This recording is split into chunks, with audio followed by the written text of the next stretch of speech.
हरे कृष्णा। सर्वप्रथम आप सभी को राधाष्टमी की बहुत बहुत शुभकामनाएं। आज राधाष्टमी है।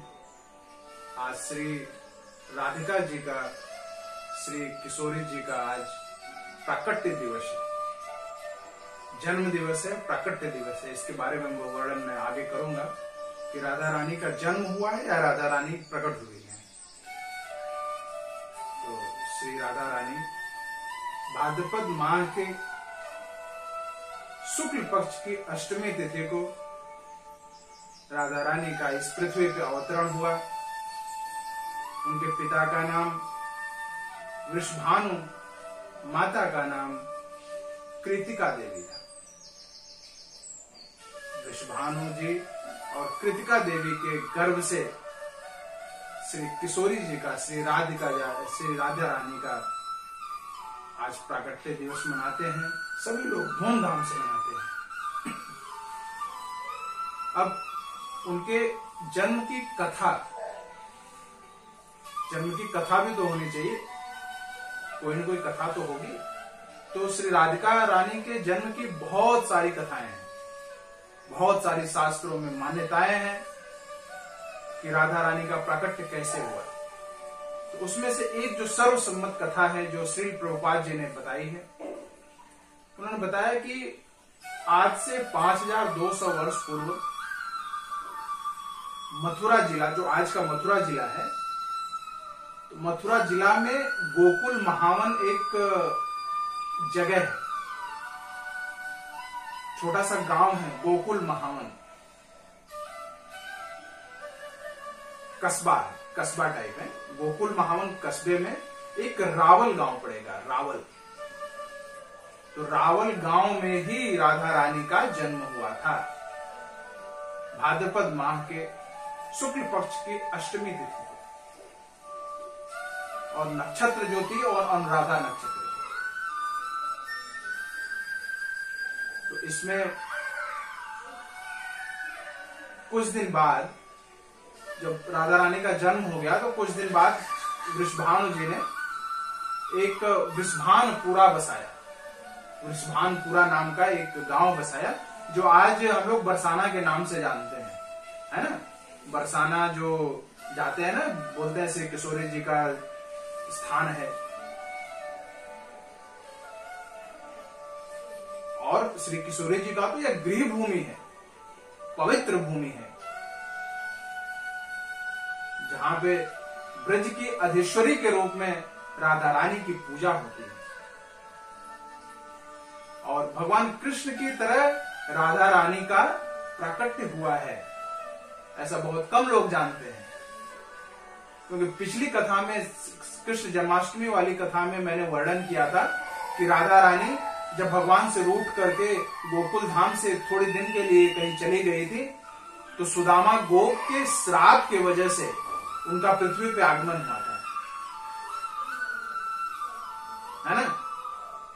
तो एक दूसरे से सारा चीज लिंक्ड रहता है, और सब भगवान की लीला और सब भगवान की माया है, और भगवान ही करता है, भगवान ही भोगता है। तो भगवान कृष्ण की तरह राधा रानी का प्राकट्य हुआ है। राधा रानी कृतिका देवी के गर्भ से एक वायु के रूप में, कृतिका देवी जो उनकी माता थी, उनके गर्भ में वायु के रूप में हुई, और योग माया की प्रेरणा से राधा रानी का प्राकट्य हुआ, उसी वायु में प्रकट हो गए, है ना। तो राधा रानी का जन्म नहीं हुआ था, राधा रानी का प्राकट्य हुआ था। और वृषभानु जी और कृतिका देवी तो राधा रानी के जन्म से इतने प्रसन्न हुए, इतने खुश हुए कि उन्होंने उस समय 2 लाख गायों का दान किया था। 2 लाख गायों का दान किया था उस समय, 2 लाख गाय दिया था। दूसरा कारण ये बताते हैं कि एक बार राजा वृषभानु एक सरोवर के पास से गुजर रहे थे, तो सरोवर के पास से गुजरने पर उन्होंने देखा कि सरोवर में एक बहुत बड़ा कमल का फूल है और उस उतने बड़े कमल के फूल पे एक किशोरी, एक छोटी सी जो कन्या है वो तैर रही है, फूल पे तैर रही है। अब राजा वृषभानु को बहुत ही आश्चर्य हुआ कि एक छोटा सा फूल, कमल का फूल, इतनी बच्ची का एक भार कैसे वहन कर रहा है, भार का सम्मान कैसे कर रहा है। राजा वृषभानु से देखा नहीं गया, वह सरोवर में उतर गए, उस कन्या को अपने घर लेकर आए, उसकी बहुत विविध भांति से पूजन किया।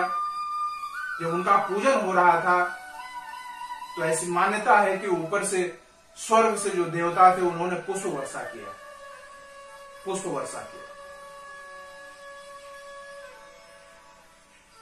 और राधा रानी का जब जन्म हुआ था तो राधा रानी भगवान श्री कृष्ण से 11 माह बड़ी हैं, छोटी नहीं है, 11 महीने भगवान श्री कृष्ण से बड़ी हैं राधा रानी। और 11 माह तक राधा रानी ने अपनी आंखें नहीं खोली।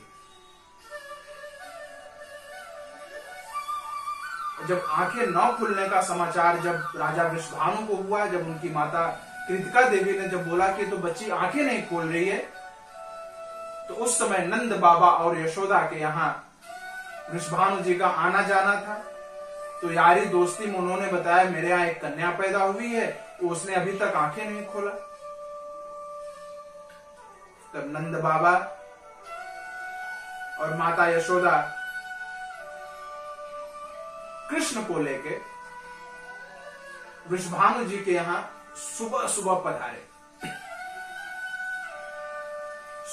पधारे और वहां पे महाराज एक चमत्कार हो गया, पूरा का पूरा चमत्कार हो गया।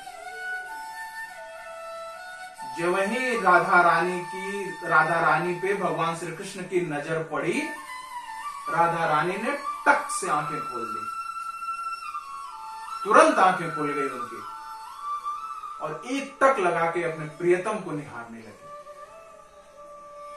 तो ये जो कनेक्शन था ना राधा रानी का भगवान श्री कृष्ण का, एक कनेक्शन यहां नहीं बना, एक कनेक्शन वहां से बनता हुआ यहां नीचे आया। आमने सामने आने पे जब दोनों एक टकटकी लगा के देखने लगे तो राजा वृषभानु चारों के चारों बहुत ही प्रसन्न हुए। ऐसा था भगवान श्री कृष्ण का प्रताप। और ऐसी थी राधा रानी श्री किशोरी जी की महिमा कि भगवान श्री कृष्ण का वो आगमन का वो इंतजार कर रहे थे। आगे जब दोनों बड़े हुए तो भगवान श्री कृष्ण ने राधा रानी से पूछा, राधे साहित्य में तुम्हारी क्या भूमिका होगी, साहित्य में तुम्हारी क्या भूमिका होनी चाहिए, बताओ, जो तुमको होगी वो मैं दे दूंगा। राधा रानी ने बोला, कन्हैया मुझे साहित्य में किसी भी भूमिका की जरूरत नहीं है, बस तुम्हें एक करना है कि जहां जहां तुम चलो ऐसा मुझे आशीर्वाद देना कि जहां जहां तुम आगे आगे चल रहे हो पीछे पीछे बस मैं रहूंगा और मुझे कुछ नहीं चाहिए, मुझे कुछ नहीं चाहिए। तो आज राधा अष्टमी के पावन पर्व पे श्री किशोरी जी की, श्री राधिका रानी के प्राकट्य की कुछ कथाएं ऐसी हैं। हरे कृष्ण।